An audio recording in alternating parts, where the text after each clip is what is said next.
শুৱালকুছিত চৰকাৰী ভূমি বেদখল একাংশ সন্দেহজনক লোকৰ বঞ্চিত হৈ পৰিছে স্থানীয় গোপালকসকল। অভিযোগ অনুসৰি কামৰূপৰ হাজোৰ ৰাজচক্ৰৰ অন্তৰ্গত ৰাক্ষসনীশ্বৰৰ বিশাল ভূমি এতিয়া সন্দেহযুক্ত নাগৰিকৰ হাতত।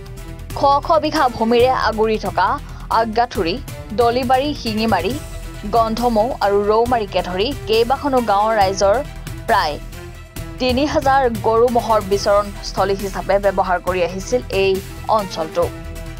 কিন্তু হঠাতে একাংশ দালালে সেই ভূমি লিজত দিয়াৰ ফলত অন্ধকাৰত নামিছে এতিয়া স্থানীয় গোপালকৰ লগতে কৃষকসকল। এই ক্ষেত্ৰত একাংশ শাসকীয় দলৰ নেতা পালি নেতা জড়িত থকাৰ অভিযোগ কৰিছে কৃষকসকলে। খনিচনত যেটো নতুনকৈ বাম পৰিছে সেই বামটোত আমাৰ ওচৰ চুবুৰীয়াৰ গাই গৰুখিনি প্ৰায় ২-৩ হাজাৰ গৰু আৰু বেছি হ'ব। ম'হ প্ৰায় মোটামুটি ১,০০০ৰ ওপৰত ম'হ আছে। সেইখিনি যিখিনি ঘাঁহনি আছে ঘাঁহনিখিনি এতিয়া বৰ্তমান নাইকিয়া কৰিব ধৰিছে এচাম দালালে। আমাৰ ৰাইজৰ চক্ৰৰ অন্তৰ্গত মাটিখিনি কিন্তু চৰকাৰী ভূমিয়ে, কিন্তু চৰকাৰী ভূমি হ'লে আমাৰ একাংশ জীৱিকা নিৰ্বাহ কৰিছে গাখীৰৰ ওপৰত চলি আছে, কিন্তু সেইখিনি এতিয়া নাইকিয়া কৰিব ধৰিছে এচাম দালালে, আমাৰ লোকেল দালালে আছামে। গতিকে মাটিখিনি কি হৈছে সন্দেহযুক্ত কিছুমান নাগৰিকক আনি তাত লিজত দিছে। গতিকে এইটো মই চৰকাৰক আহ্বান জনাইছোঁ, আমাৰ মুখ্যমন্ত্ৰী মহোদয়ক আহ্বান জনাইছোঁ, তেওঁ যদি এইটোৰ ওপৰত অলপ নজৰ দিয়ে, নজৰ দি যে এইটো বন্ধ কৰাৰ কাৰণে তেখেতে যেতিয়া অলপ DC মহোদয়ক যেতিয়া কৈ দিয়ে, নহ'লে আমাৰ এই যেতিয়া এইখিনি মাটিখিনি গুচি যাব, যেতিয়া লিজত দিব ক'ৰবাৰ মিয়া মানুহ, আমাৰ লোকেল মিয়া মানুহ, আমাৰ ইয়াৰ গণ্য নহয়। চৰকাৰী ভূমিখিনি কেনেকৈ আছামে কেনেকৈ যে লিজত দিব ধৰিছে আমি এইটো বস্তু বুজি পোৱা নাই। কোনখন আইনত আছে আমি এইটো ধৰিব পৰা নাই। ইয়াত নিশ্চয় সাক্ষপক্ষৰ কোনোবা বাহুবলী থাকিব পাৰে, সন্দেহযুক্ত আমি থাকিব পাৰে। ৰাজহুৱা চক্ৰ এইখন সন্দৰ্ভত একো গম পোৱা নাই কি কৰিছে, তেওঁলোক আহিছে নে নাই মই সেয়াও গম পোৱা নাই। কিন্তু তেওঁলোক অহাটো মই বিচাৰোঁ, আমাৰ চক্ৰ মহোদয়ক ইয়াতে আহি কিনে এইটোৰ ওপৰত তদন্ত কৰাটো মই বিচাৰোঁ। কোনোবাই যদি তাত পাম কৰিছে, গৰু চাৰিছে, তাত মোৰ মানা কৰিব লগা নাই। হাঁহ চাৰিছে, চৰাই চাৰিছে, তাত মোৰ মানা। কিন্তু সন্দেহযুক্ত নাগৰিক কিছুমানক আনি ইয়াতে ১০ লাখ ১৫ লাখ কৰি পইচা লৈ কিনে মাটিবিলাক খেতি কৰিব দিয়া হৈছে। আৰু টিঙৰ ঘৰ বনাই তাত ইতিমধ্যে তাতে ২-৩টা টিঙৰ ঘৰ বনাই তাত আছে মানুহ বাস কৰিছে। অসমৰ বিভিন্ন প্ৰান্তত উচ্ছেদ কৰিছে।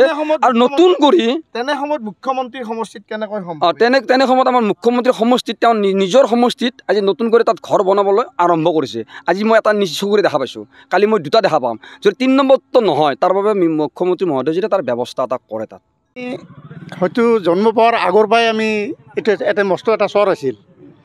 আমি দেখা পাইছোঁ আমি ৰাক্ষসনীশ্বৰত পাহাৰত আমি খোজকাঢ়ি গৈছোঁ, কিন্তু ইতিমধ্যে মাজতে ব্ৰহ্মপুত্ৰে খানি নিলা।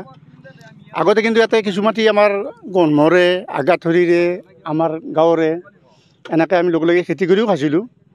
কিন্তু যেতিয়া ব্ৰহ্মপুত্ৰে সহায় নিলে তাৰপিছত আৰু খেতি কৰা নাই। তাৰপিছত লাহে লাহে লাহে লাহে মাটিটো ঘূৰি ভাল হ'ল, জংঘল ভৰিল। এতিয়া তাতে জংঘল হোৱাৰ পিছত মাটিটো কিছুমান মানে দালাললৈ ফেলে মাটিটো বাহিৰৰ পৰা মানুহ আনি ফেলে মাটিটো খেতি কৰিব দিছে। মাটিটো যেতিয়া খেতি কৰিব দিছে, হয়তো ইয়াতে বহুত মানুহে গৰু মৈ চাৰি আছিল, সিহঁতৰ কাৰণে অসুবিধা হৈছে আমাৰ। আৰু যদি খেতি কৰোঁ আমাৰ লোকেল মানুহ কৰিব লাগে। আমাৰ আগত যেনে বাবা এটা হাতে দখল কৰি কৰিছিল সেনেকৈ কৰিব লাগে। মোৰ হিচাপত যিটো আহিছে সেইটো মানুহ আমি চিনি নাপাওঁ। এতিয়া শুনা পাওঁ মংগলদৈ আছে, মেলপাৰা হেফালৰ আছে, খাৰুপেটীয়া কিবা এটা চুক্তিত দিছে। কোনে দিছে এইবিলাক? সেইটো সকলো ৰাইজে দিয়া নাই নেকি যেনি মোৰ এটা অনুমান। কিছুমান দালাল আছে, হয়তো আগাথৰিৰো আছে, ইছলামপুৰৰ আছে। আৰু চৰকাৰী ভূমিয়ে হয়, ভূমিটো চৰকাৰী ভূমি। এতিয়া আমাৰ বাবা হাতে যদি দখল কৰি খাইছিলোঁ চৰকাৰী ভূমি, সেইটো আমি আৰু সিমান নাজানো। সেইটো তেওঁলোকে জানিব, যোনে দিছে মাজৰ মানুহ যিবিলাক দিছে হয়তো সিহঁতে গম পাব সেই বিষয়ে। আমাক মাটিখিনি আমাক লাগে, আমাৰ বাবা হাতৰ দখলৰ মাটি।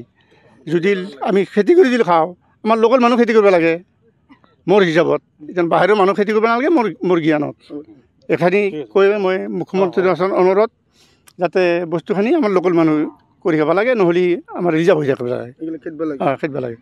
এতিয়া আমাক চৰ্ত লাগে, আমি গৰু চৰা জাগা নাই।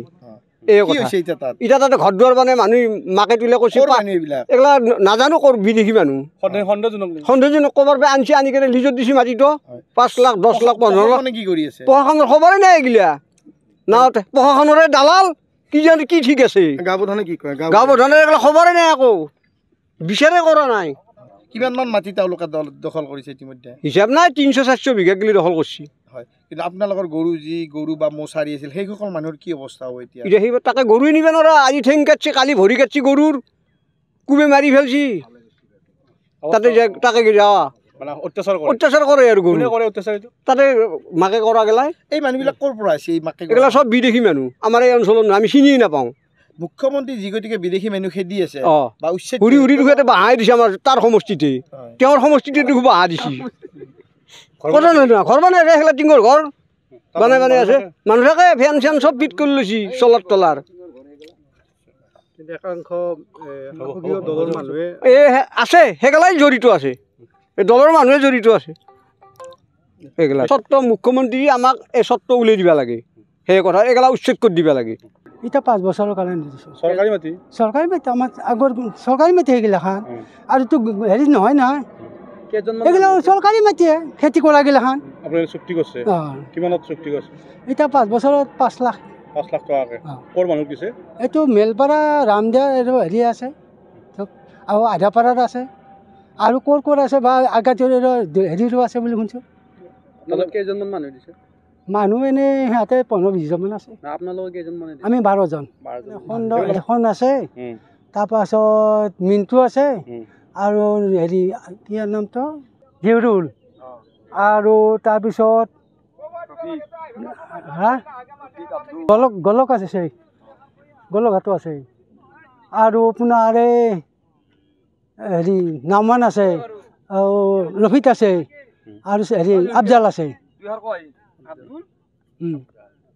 আব্দুল মাষ্টৰ আমি নাছৰুদ্দিন এই আমাৰ চৰখানত আমি গৰু ৰাখোঁ গৰু ৰখাৰ উপৰিও কেইটামান দালালে তাৰমানে মাটিগিলা কণ্টেক্টত দিয়াৰ চিষ্টেম কৰিছে পইচা লয় মাটিটো খান্দিবও দেই মিয়া মানুহ মোটামুটি ঘৰ বনাইছে টিঙৰ ঘৰ তাতে খেতি কৰাৰ কাৰণে আমাৰ গৰু ৰাখোঁ আমি ইয়াতে গণেশ মন্দিৰৰ প্ৰায় মোটামুটি 1 কিলোমিটাৰমান দূৰত পাহাৰৰ এইটো চাইডে গৰু ৰাখোঁ সিপাৰে আমি তাতে চাইলা বনাই লৈছোঁ গৰু থাকে আমাৰ তাতে চৰকাৰী ভূমি সেইবিলাক চৰকাৰী ভূমি হ'লেও গৰু ৰখাৰ কাৰণে ৰিজাৰ্ভ ছিষ্টেমত আছে আৰু কিন্তু তাতে এতিয়া খেতি কৰাৰ কাৰণে হেৰি দিছে লিজত দিছে আমাৰ গাঁৱৰে মানুহ গণভ গাঁৱৰে গাঁও প্ৰধানে গম পায় নে নাপায় গম পায় যিজন গাঁও প্ৰধান আছে গাঁওবোৰে আছে গাঁওবোৰে গম পায় তেখেতো জড়িত আছে নেকি তেখেত জড়িত আছে নাছে সেইটো গম নাপাওঁ কিন্তু তেখেতে মানে অভিযোগ হৈছে যে দলৰ মানুহে তাৰমানে চুক্তি কৰিছে আৰু